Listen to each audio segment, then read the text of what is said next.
Sagittarius rising. How you doing, Sag? This is your reading for the Scorpio full moon that's happening on the 12th of May 2025 at 22 degrees and 12 minutes of Scorpio and Taurus respectively. Ishala mado fala dianima, ishana madoela. My name's Chloe. I work with card divination, astrology, and as you just heard and as you can see, I channel multi-dimensional energies through my body. This brings in healing, attunement, and activation codes to the messages that are going to come through for you today. Now, today is the 12th. The moon is going to be exact in about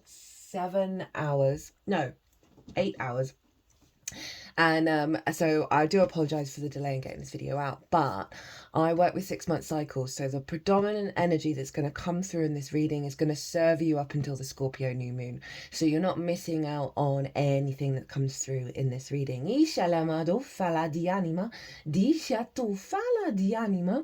Now I read for the rising signs. So for those of you who don't have Sagittarius in the first house, look to the house it does fall in your natal chart. Look to the themes of that house, and you want to apply those themes along with all the other meaning you've got going on in the sign of Sagittarius to the messages that come through in this reading. It's going to be as if that Sagittarius energy, wherever it falls in your natal chart, has now energetically moved to the first house. So the astrology for the rising sign will always still link in. You've just got to add on your own natal chart meaning on top of it. For example, I've got Sagittarius over in the 5th house, and I've got Uranus there. So I'd apply the meaning of Uranus, the themes of the 5th, to what comes through in this reading. As always, take what resonates, leave what doesn't. Now there's a collective reading. That is the first reading that went out in this transit, and that's where I've broken down the astrology in way more detail. Now essentially the whole chart and everyone, all the celestial bodies are all kind of getting involved with this moon. There's a lot going on. It's quite intense. The build up to it has been very intense. We're going through some wild astrology right now. So in that collective reading, I really tap into the most integrated and expansive intention of what's going on with this moon, right? And the reason why I do that is because then that gives us a sort of a zoomed out perspective that we can apply to all the little nuances in our lives. The good, the bad, the beautiful, and the ugly. So I pulled collective tarot cards, and I haven't had a collective reading like that for a while, where after I was speaking, the cards that came out were so literal by affirmation of what I just said. It was very, very, very on the money. It was very aligned. And the all 12 signs readings have been very much the same as well. Big channeled messages came through in that reading. So as I said, if you want a deeper understanding, pause this video, go watch the collective, and then come back to see how this affects the Sagittarius area of your chart, because the collective reading acts as a baseline. It's like a more philosophical, metaphysical energy that's underlying everything. And one of the main messages that came through in that collective reading was about how this moon is following that new moon in Taurus that brought in a blueprint of essentially heaven on earth, right? And Scorpio is very good at going into the darkness and bringing the sludge up, clearing out the fear. And this moon feels like a defrag, right, of clearing out the junk code, clearing out the junk fear that just doesn't serve us, that isn't part of our timeline anymore, in order for our creative energy to come through, right, our passion. And Venus and Mars are making harmonious aspects, and they rule both the sun and the moon. Mars rules the moon, which I work with traditionally, so there's a real big alignment around our instincts that's letting go of fear with this moon. So we're going to get 3 cards from this deck as I talk about the astrology for the rising sign. The first card is going to be what's being cleared out. What's that defrag let go of? And if you don't know what a defrag is, I talk about it in the collective reading, or you could Google it. It's DEFRAG. ARG. So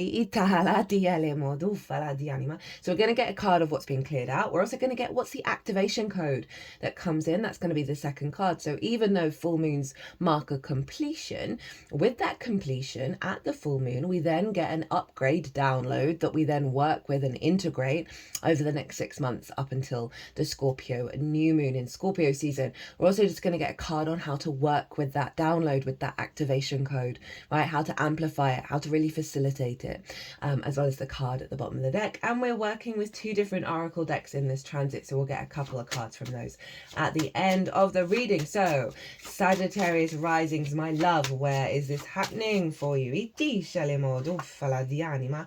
Okay, so this has been happening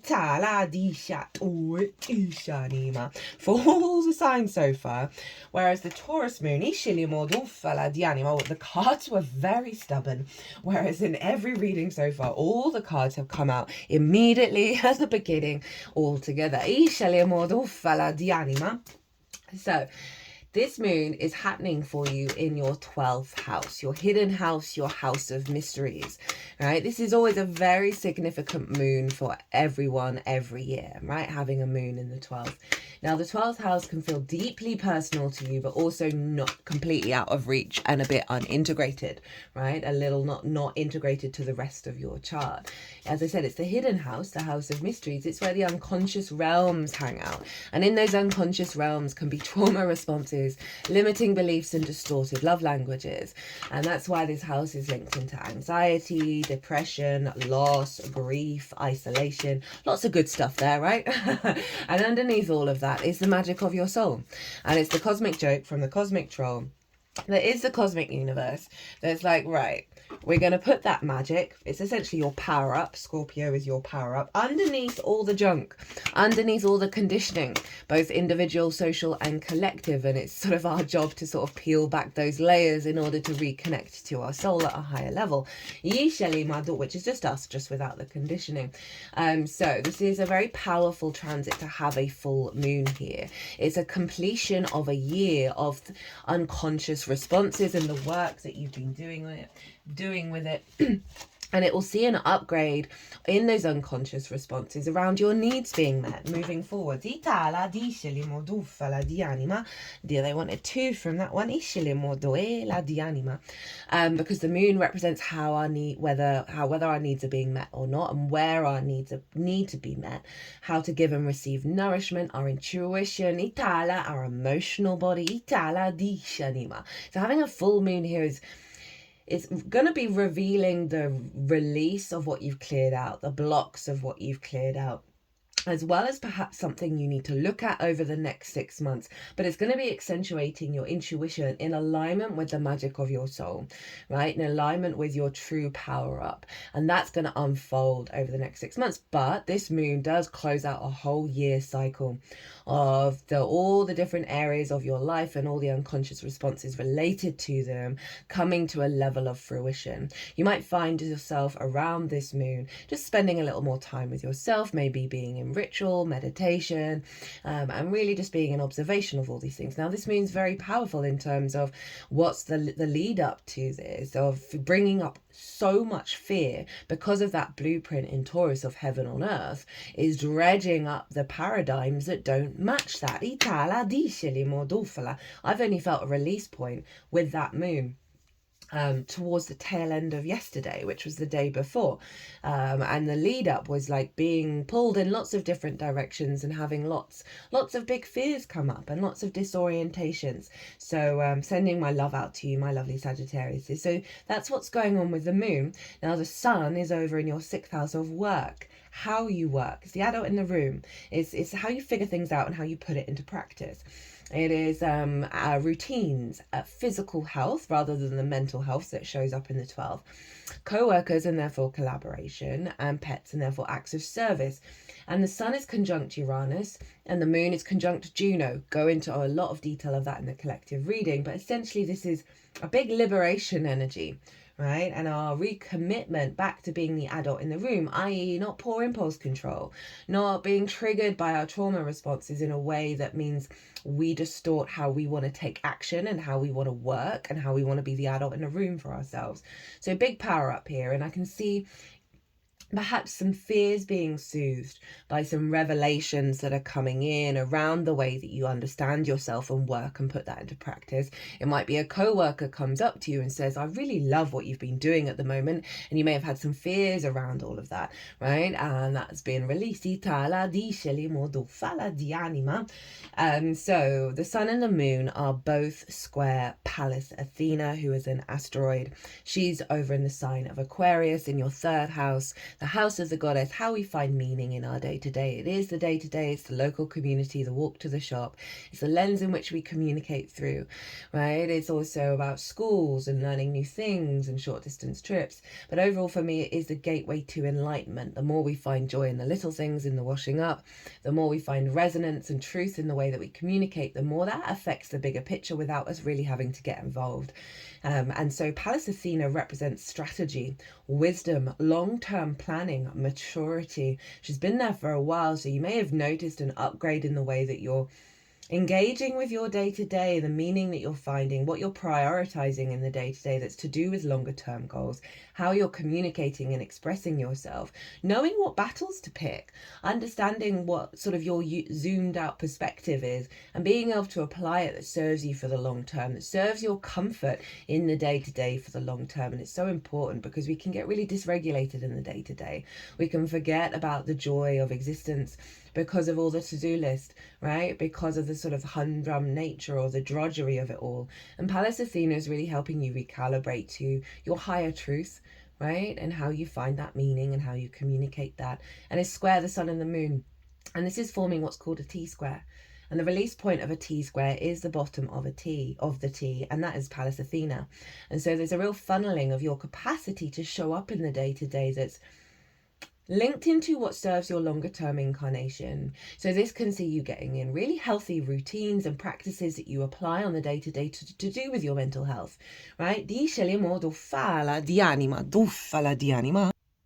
Sorry, Sad, I had to pause. I had a Gemini rising call me about she's doing a holotropic breathwork session for the full moon this evening. She wanted a bit of advice. So I was talking about Pallas Athena in the third and how the release point is there and how I can really see you bringing the magic of your soul and working with it in the 3D into your day-to-day or in around your actions in the day-to-day that serve you for the long term. So it's no longer it doesn't feel like there's a heaviness. It just feels like there's going to be an ease and a let up around the anxiety, because Pallas Athena is just helping you go, well, this won't matter in a week, this won't matter in a month, in a year, in 5 years, right? And that really helps us let go of the longer term fear cycles that we can have. Now, if you've got things in Leo around 22 degrees of Leo, it's going to switch from being a T-square to a grand fixed cross. Now, we had this with the new moon in Taurus, and any grand cross can feel like you're being pulled in lots of different directions, all those 4 different directions. And the trick with it is, if for those of you who do have things around those degrees of Leo, is to breathe, right? If you're feeling overwhelmed, discombobulated, like, rah, everything is got clamoring for my attention, center your energy, clear your energy, and then see what instinctively comes out the other side of it, which area of your chart wants to speak to you after you've cleared the energy. And that way we turn it into a generator, right? Any grand cross is incredibly powerful. It's a very big building energy, but it's like maximizing and building all together. And so this is really going to be facilitating your capacity to implement perspective and into the way that you think in both the unconscious and conscious realms practically and put it into practice. with that Leo energy of your perspectives being activated with that for some of you.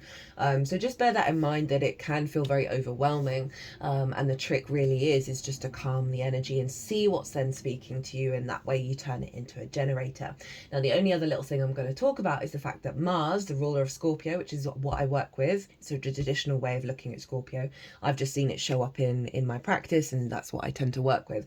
And Mars is over in Leo. It's at the early degrees, so it's not quite forming that grand fixed cross, but it's up there in that 9th house. So that 9th house is still getting activated with this moon, in regards to an elevation of your perspectives from your heart through the actions that you take, right? You're going to see a cycle over the next 6 months of that Mars fixed in Leo around through the heart. You're taking action, really support your heart space in regards of, through those actions, you're going to be teaching yourself that you're not in those fear responses. You're not in those unconscious responses that have distorted your perspectives. Watch your actions, right? They're going to, one, be revealing what your soul truly, how you truly embody yourself at a soul level, as well as any issues, right? Any trigger points that the universe might want you to look at over this year. We're in year 9, the year of the wood snake. It is a closing out of karma, a high, fundamental, huge collective level, social and individual. That the work we do this year on soul retrieval, and by soul retrieval I simply mean retrieving that energy away from the conditioning and integrating it into the 3D form, hence heaven on earth. The work we do this year that may be challenging, maybe intense, is worth it. So bear that in mind. Now Venus, the ruler of the sun, is over in Aries, so a fellow fire sign. Now if you've got things at early degrees of Sagittarius, you are having a grand fire trine, right? Because Venus is over in your 5th house of your creation energy, right? Your joy, your pleasure, your amusement, games, children, both literal and figurative children, such as your inner child, as well as creative things you birth in the world that feel like your children, as well as romance and dating. We can have a lot of trauma here. We can have a lot of addiction here, because that inner child learns love languages from your early years that don't necessarily serve us, right? So Venus is there, trining Mars. So we've got Venus, the ruler of the sun and the moon, in harmonious aspect with each other. Trines bring integration, perspective, flow, abundance, opportunities. It's a really harmonious aspect. And as I said, if you've got things at early degrees of Sagittarius, you're going to be activating a grand fire trine between yourself, your creation energy, and your perspective that's influencing those unconscious realms, influencing how you build from being the adult in the room. This feels like a massive upgrade of your perspective of self through creation energy, through joy, that is allowing the unfolding of your soul to play more. Right. It's all instinctive as well. Our instincts are being recalibrated. So we build in the 3D at a more powerful level. Right, all the cards are out. Let's get into it. So what is the defrag? What is an energy that is closing out with this full moon? We've got the King of Wands in reverse. So big fire energy. So it's kind of highlighting that energy around the grand fire trine that's influencing this moon. And obviously you are fire, Sagittarius. And this is a block around your sovereignty. Now very appropriate for a 12th house energy, because we can feel very down in the dumps with the 12th. We can get caged in our mind, in distortions, in our trauma responses, where we're not in our power, right? We're sort of hiding away, isolated, right? Depressed, all of those kind of things, where we're not in our freedom, in our courage, in our get up and go, and our instincts, our maturity, our sovereignty to, Sagittarius, embody yourself and go out and be you, because of some blocks in the unconscious realms, right? So I really love that this is what's being closed out. This is what's being let go of, is this block, right? Is clearing out those fear responses, so you can stand in your sovereignty, you can stand in your agency, that your instincts are being pushed into this place of maturity and this sense of freedom. Now, what is the activation code that is coming in, having cleared that out? Oh, hi Aries. Again, fire. this is that sovereignty. This is that leveling up. It's the King of Kings. It's that the Emperor understands that it needs to operate from the truth of itself, from the truth of its own instincts, and explore life without being told what to do, without, you know, taking what other people say as the answer. It needs to experience things in order to understand and gain wisdom. But very powerful energy, very independent, very sovereign. So really saying you're taking command over those unconscious responses, not in a way to dominate, but from a place of wisdom and a place of strength and a place of agency, and your capacity to initiate a new frequency with this level of maturity that's coming in, right? That Aries Venus energy, right, that's influencing the sun, and Mars is in Leo, which is ruled by the sun. There's a feedback loop between Venus, Mars, and the sun. They're ruling the whole chart. So it's pulling it back to the adult in the room energy, right? And your perspectives, and how that's getting clearly a massive upgrade that is allowing you to be more at peace in the unconscious realms and allowing that magic of your soul to come out. And obviously Aries is also ruled by Mars. So we've got this link here between those energies that's elevating your perspective and your capacity to take action on this integrated perspective, right? How to work with this energy, right? How to amplify it, right? Because this is happening, but we have free will to decide how to put our focus. So this is what's going on. This is what they want you to focus on. The kind of frequency to, if you're feeling a bit overwhelmed, a bit disorientated, this is to what pull you back, to get you back to this. Three of Wands, Sun in Aries card. Fire, fire, fire. Show up and do the best that you can in any given moment. That's all you can do. This card is letting you know that you're in a good position. This figure is standing on top of a cliff. They're embarking on a new journey. They're in fact holding the Ace of Wands, that instinct that to initiate and begin something. But they're decked out in finery, and this is armor here. Right, there's layers of energy on them that's saying that they're very protected, they're very grounded, and that they are showing up. They know, Aries knows, just do you, right? You can't worry about the past or the future, just show up and do the best that you can, right? So they're really saying a new energy is in, you are embarking on this new journey of sovereignty, right, within yourself, that's showing up externally with all this fire. Again, Aries energy, creation energy, joy, pleasure, amusement in your life. Your inner child is embarking on a new journey. Your romantic relationships are embarking on a new journey because you're letting go of the distortions in the 12th, the distorted love languages, the distorted understandings of self, and that power of your soul is coming up, and it's like, right, let's roll. We're ready, let's go.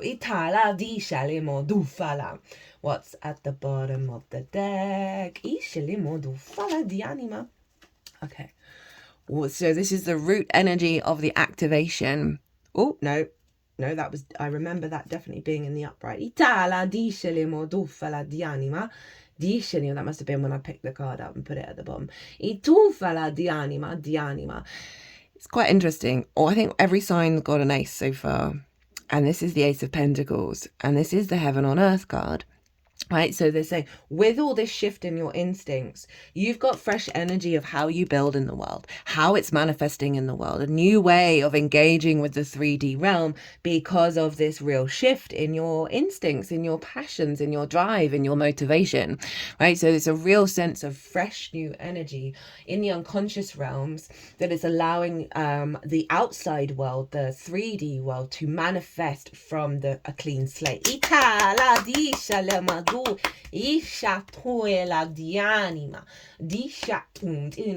Now I'm just getting a message through, right, for that Ace of Pentacles being in reverse, right? Aces are their initiating energy, right? That what this feels like is a little wink from your soul saying, with it being in reverse, just for a second, of what you wanted for the 3D frequency was always there. It's not a new frequency within you, right? It is not, it is an emergent energy from your soul that you are then able to put into practice. It's sometimes with aces, if we don't take up that energy, it can dissipate, right? Because it's just this initiation that can just sort of fade away.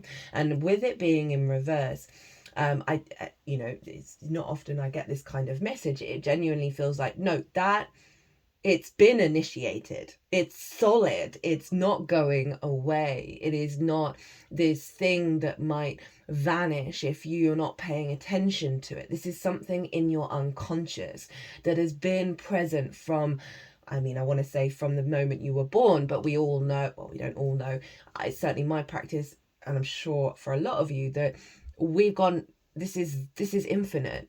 This intention of when we incarnate comes from all that has been before. So there isn't anything new. And I just feel like with the 12th house, it's just letting you know you don't have anything to worry about.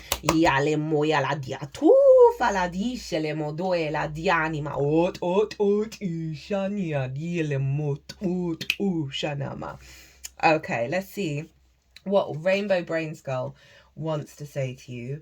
I love using this deck for Scorpio. I first used it for the Scorpio new moon last year because, hello, Skull, from the death card. Right, what have we got? We've got, for me, if I can't make it fun, I'm just not going to be able to do it. This is that 5th house, Aries, Aries, Aries, Aries, Aries, Aries. This is a kind of a Leo card, but it's all fire, right? So that sense of your creation energy, where Venus is, where Aries is, right? And you've got Neptune there. If you've not seen the Neptune transit, cannot recommend it enough.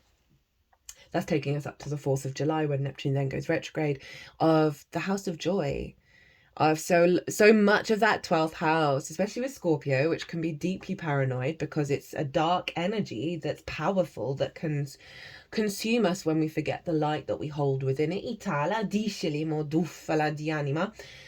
Bjork is a great triple Scorpio. Of that, the ability to transmute difficult energies. But I really love, they're like, hey, let's reorientate back to a little bit more fun, back to a little more lightness of being.